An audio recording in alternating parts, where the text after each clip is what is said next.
Hey there, everyone. It's Raijinku here. And I know it's been a while, and I can make all the excuses in the book about being busy and involved in all these other things. But, hey, it's good to see you guys again.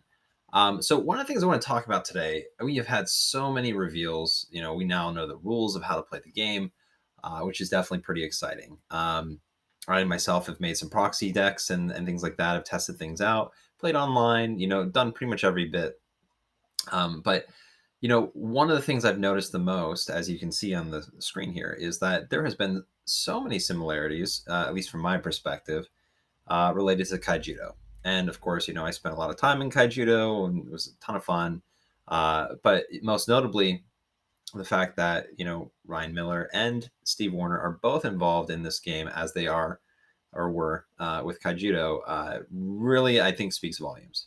So, I think you'll see a lot of these like sort of card designs and different ideas and things like that sort of matching up with this, as well as maybe even getting a glimpse into their mindset of like what might be coming in the future. And as I'm speaking right now, I think Gamma's going on. I can't keep track there. They did these reveals basically around like midnight my time here. So I'm just like, I'm just like, I need to go to bed, you know. So, anyways, for those of you that are staying awake or watching this at a later time, hey, more power to you. But what I want to get into right now is talking about the similarities between some of these Kaijudo cards and the cards we're seeing right now. So at face value here, you have this card Death Smoke. This came out in like one of the starter decks, basically, or they list this as 3 Rise. So basically, set the first big set release, but it was also, I believe, in the demo decks that they sort of gave out through. It was like a Razor Kinder and Tatsurian like battle deck. They're actually really cool. And things like that. They really, really awesome casing. They were like magnetic and everything. Um, but anyways, all that aside, this card basically says banish target untapped enemy creature. So again, we see banish. This is something that you're going to see, obviously, a similarity between the games. It means the exact same thing. Exact. There's no like, oh, it's kind of like this. No, it is exact. So when you banish something, it goes to the discard pile. It is exactly what it is. So I looked at this. I'm like, okay, well, this is similar to, for example, like Dragonfire. Okay. Now, to be fair, I don't know if you can see this. I'm sure you can, but I have a ton of tabs up here. I'm not gonna bring up the Lorcana cards because I'm hopeful that you will know what these are. But in case you are interested, here's what we're gonna do. We're gonna do Arcania. Okay. And we'll bring up the cards here just for reference in case it comes up because hey, it's try to help out the best I can. So here we go. I'm also gonna hope here that through this we are going to end up sharing the right video screen because if not, this is gonna be fun. So let's go ahead and just move on to the next one here. So Dragonfire. Okay. Now we already talked a little bit about Dragonfire. It costs 5. It banishes chosen character. Now that doesn't restrict you. Like over here, Deathsmoke basically says, "Hey, banish target untapped." Dragonfire says, "Oh no, it can be anything." So I realized that even though they cost the same, they're not quite the same.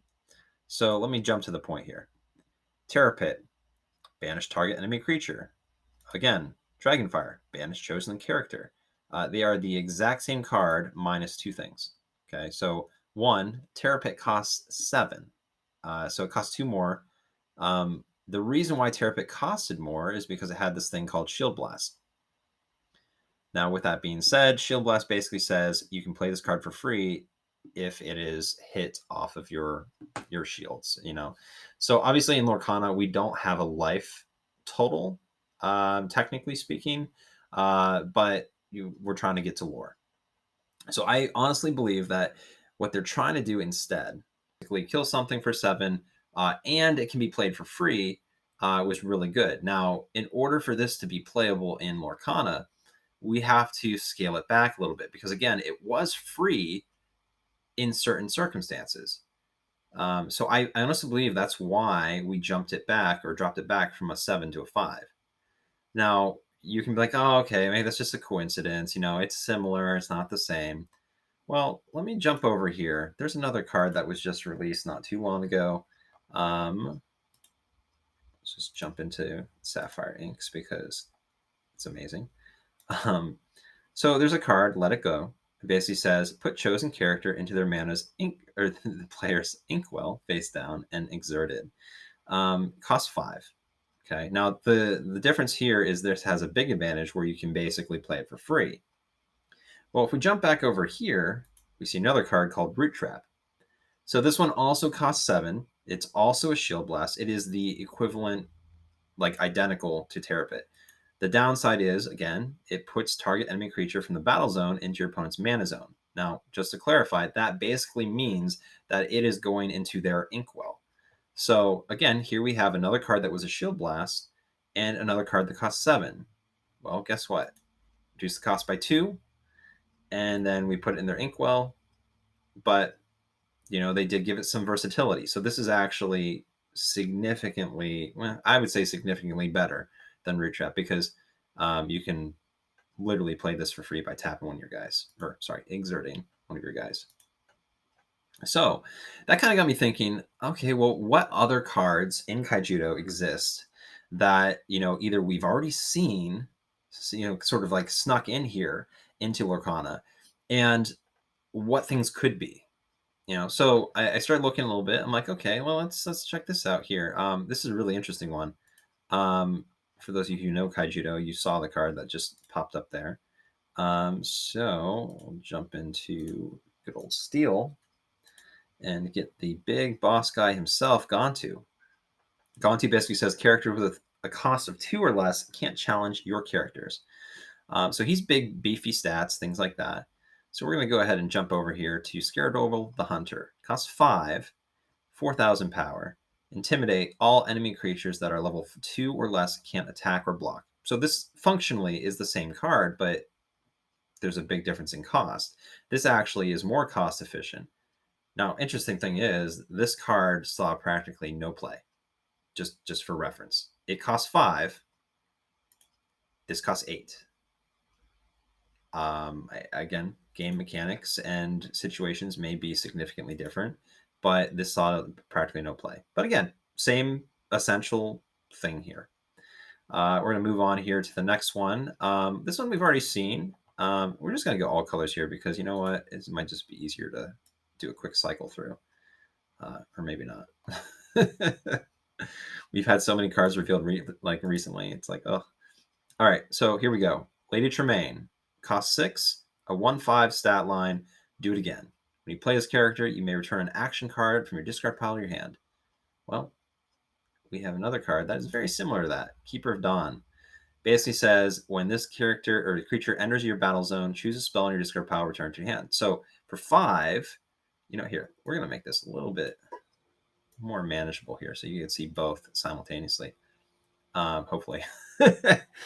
Anyways, so with that being said, you can see the Keeper of Dawn. You can see the Lady Tremaine. Stat lines, I mean, the Keeper of Dawn seems a lot better, and it costs 1 less. And to be fair, in Kaijudo, you could mana or ink any card. It didn't matter what it was.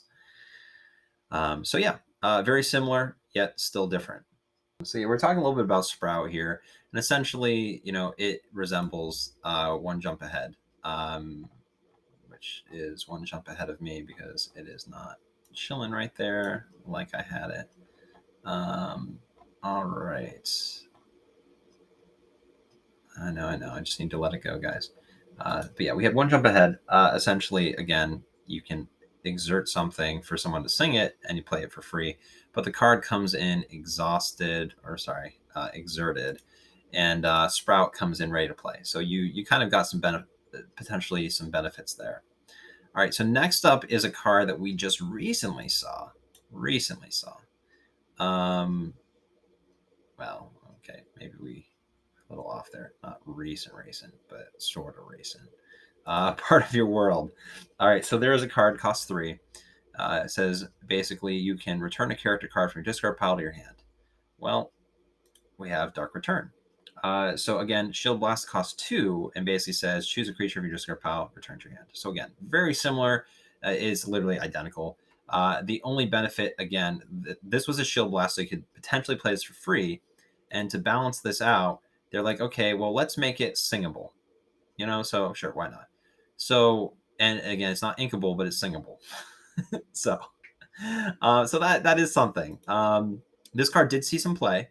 And I do think that there's potential for part of your world to see some play as well, especially, in some kind of like synergy combo-y, wombo combo thing. So yeah, I guess we'll definitely see there. Now, we recently saw a card, and I said earlier, like, oh, I called this. I mean, it's bound to happen in pretty much every game. There's a draw card. Surprise.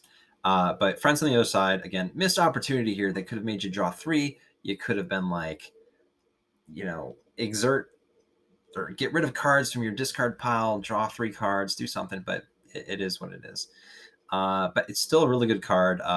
Pain 3, drawing 2 is just generally good.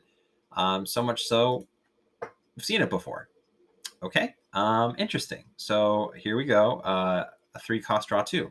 Now, they are essentially identical, but here's the deal. Friends on the Other Side is a lot better because it can be sung. So that in itself is good. So I think what they did is they took the baseline of like, hey, we're going to use logo scan, but we want to, do the added benefit of potentially being able to play it for free. So we had a card called Spy Mission. It definitely wasn't used as much, but if it was hit when you were attacked in the game of Kaijudo, you get to draw 2 cards for free. So it's sort of like a combination between these 2 cards. And it does kind of fit into the same cost and everything. So this card will definitely see some play. It is really good. So next up here, let's go ahead and close these out here. Next up is kind of like some of the cards I think we'll see in the near future. These are not cards that have been officially revealed or anything like that. But, I'm thinking about it. We have to have more removal in different colors. And we haven't seen a whole lot of removal in terms of purple. We haven't seen anything in Emerald. But Amethyst and then Emerald, those are 2 big ones we haven't seen any removal. Same with Amber, although we have seen some like, oh, we're going to give this some negative power, or sorry, strength. So that's something. But I do think we're going to see cards like this. Unfortunately, I don't want to see these in Emerald. I really don't. But I think that might be the route that we see. So we basically return something that costs 4 or less back to the owner's hand. Now, I'll be honest with you. In Lorcana, I think that could be a relatively strong card. It just depends, and if that's not strong enough, they can bump it up to Veil Vortex, which basically says return any creature, right? So we could literally get the equivalent of the Dragonfire, but in this color, in blue, it would return to your hand. Now, typically, generally speaking, we have that right now with Cruella de Vil. So, and that's on like a 2 cost, but it has to be banished in a challenge, from being challenged. So that's sort of the downside there. Now, with that being said, I do think we're going to see a card like this in one of the colors. If I had to guess, unfortunately, I would think it's going to be an Emerald. I don't want to see the bounce stuff in Emerald. I want to see Emerald doing like, minusing power or minusing willpower, things like that. But I do think this is definitely a possibility. All right, next up, we've got Aqua Seneschal. Now, this isn't something that we have in this game presently. I think we will see something in the future. We did see something very close to this. Not identical, but Maleficent basically says, hey, when you play this character, you may draw a card. It's a 3 for 2. This is the 3 for 2. You guys see where I'm going with some of this? I know. But let's hear me out. So this card, again, initially started to see a lot of play when the game first came out. And eventually we got some evolutions, which are the equivalent of shift, practically pound for pound. The only difference is with evolutions in Kaijudo, you can literally play the Aqua Seneschal and then play the evolution on top of him and attack the same turn. It doesn't work that way in Lorcana. You have to wait for the ink to dry, you know. So, but I do think we're going to see cards that are basically say, hey, you know what? Attack, draw a card. Okay. And I think we'll see some cards that cost a little bit more that are literally, you're going to play them and then you're going to draw a bunch of cards. So, you know, I be ready for that. You know, the draw ability is not going to be limited to just the mirrors. Okay. I know how some people feel about the mirrors, but you know what? We're going to get more draw. All right. Next up is another removal that I am thinking we will see, but I'm not entirely sure if this is going to be in Amethyst or if this is going to be in Ruby. I would be okay if this is Emerald, but like again, Emerald's up in the air right now. They have the ability to banish a character that challenged them, and they have the ability to basically bounce a character that's challenged them. So I don't know what's going on with Emerald right now. So let's talk about Bone Blades here. So this is a 4 cost, basically get rid of something that's 4 less. This was definitely played. This was a great card.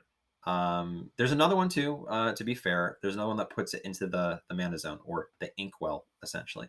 Both cost the exact same. Both are shield blasts and so on and so forth. So realistically, if you see this type of card in this game, it might end up costing a little less than this, or it's going to be singable.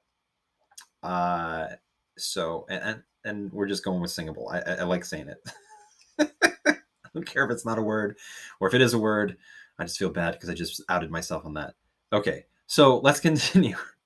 So Bone Blades, I definitely think we'll see something like this in the game. And it's going to be a very strong card. Very strong. I don't know if they're going to keep it at 4. I could see this dropping down to 3, given what we've seen in the difference. If they go 2, it's going to be amazing. Amazing. All right. So next we're going to be talking about sort of like board wipe type of stuff. Now, in Kaijudo, I want to be very clear, there was never a straight up board wipe card. Never. Now, to be fair, we had Kaijudo for a couple years, but still, no board wipes. Okay. There were situations that occurred that would make it so it's like, hey, you know what? We can get rid of some of your board. Given the circumstances, given the situations, we can get rid of some of your board. So here are some examples of that. Now, Barrage, this was great against like really low to the ground, like aggro strategies, or, you know, if people ran these like creatures that reduce cost, you know, like birds, for example, in Kaijudo. They reduce the cost of like one of your dragons by 1 every time you had one out. So really good. So this would basically kill all of them and things like that. So again, it banishes all enemy creatures that have power 2,000 or less. Now, I expect to see something like this potentially in Steel. We'll see something that will basically say, hey, you know what?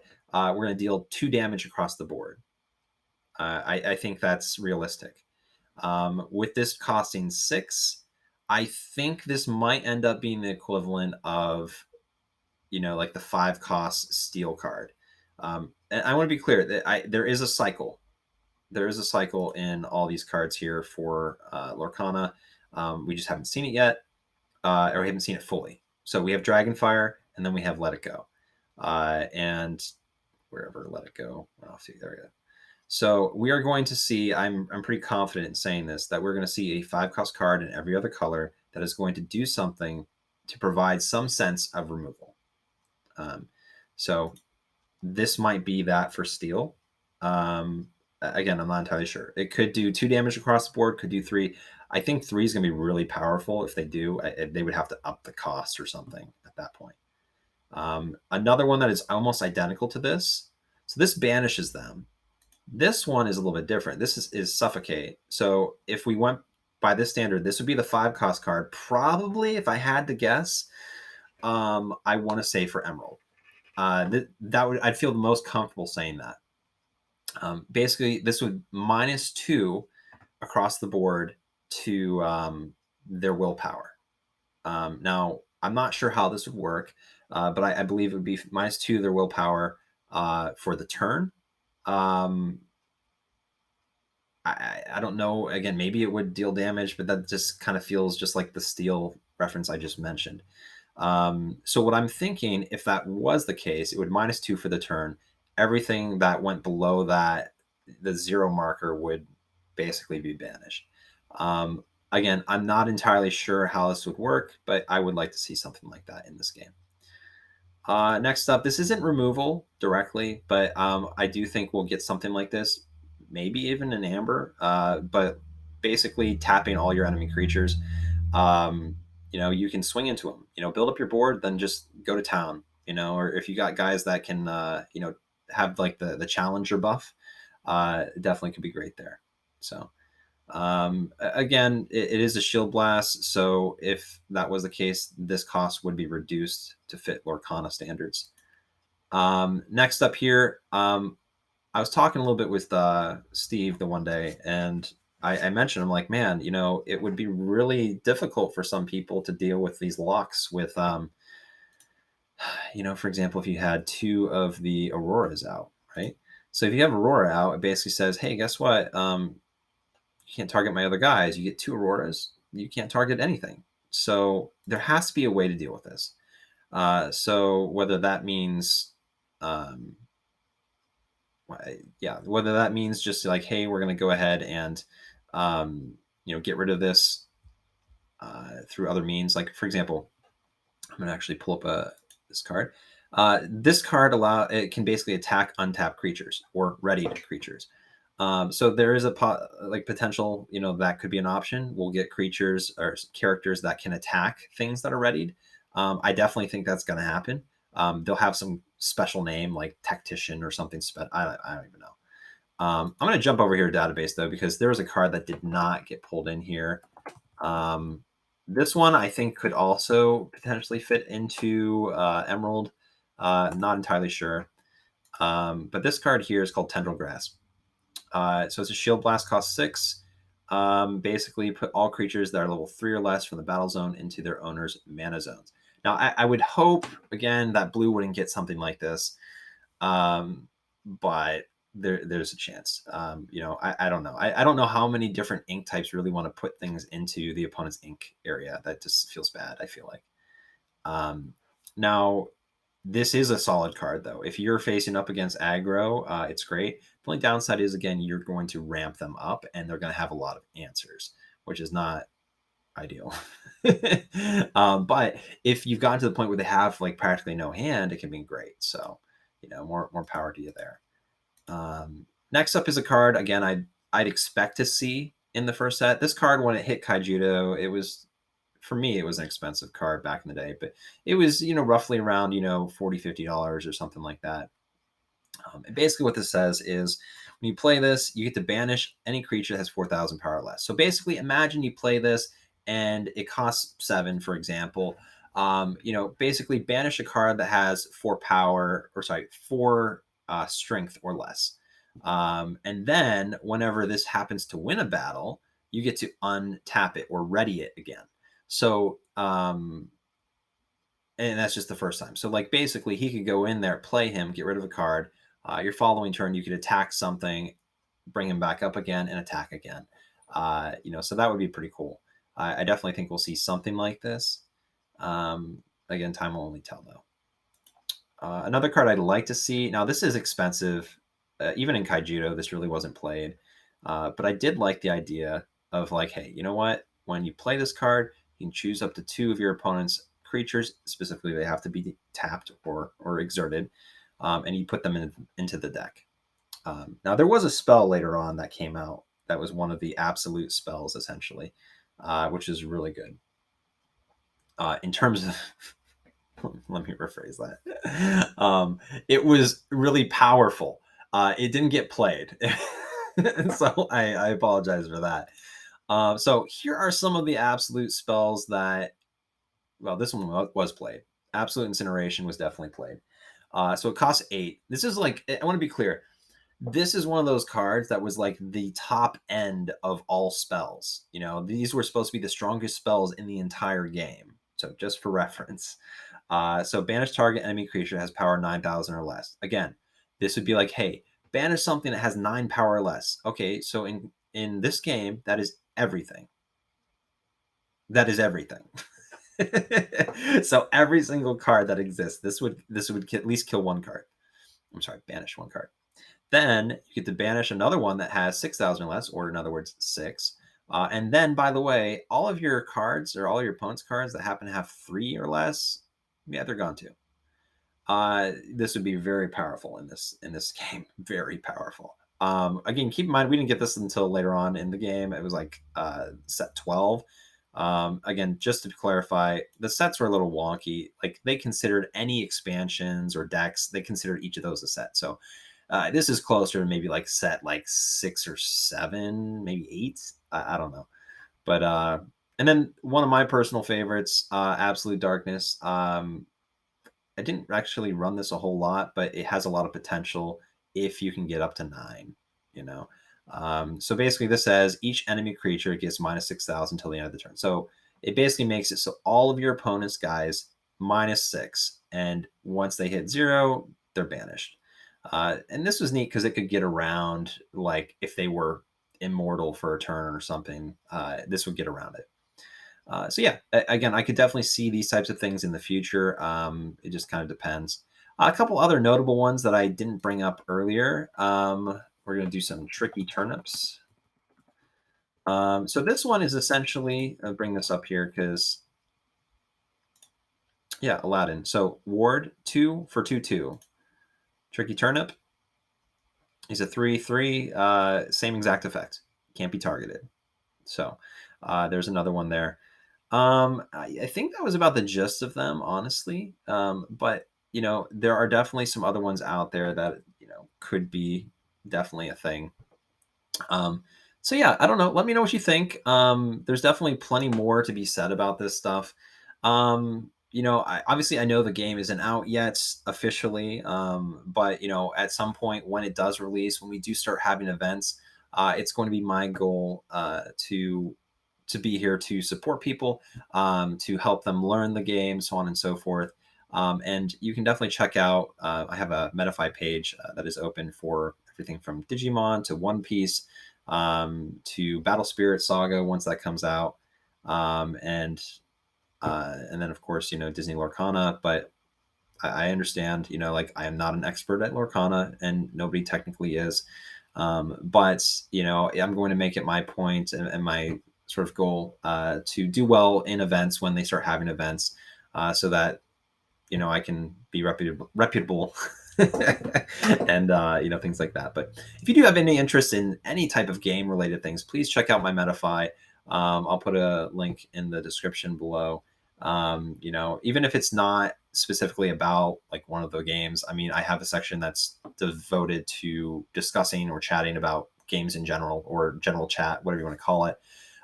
So yeah, I mean, literally, if you have any questions about anything, we're going to talk about this. That is the place to do it. If you want some insights or things like that, or you want to learn some skills about like how to use psychology in a way to make you feel more confident, more comfortable, more relaxed, to lessen anxiety, stuff like that. Like, I got you. So anyways, I hope you guys enjoyed the video. Definitely more coming along the way. And I am so looking forward to seeing some more Emerald reveals. So here's hoping. Until next time, guys, remember to keep calm and game on. I'll see you later.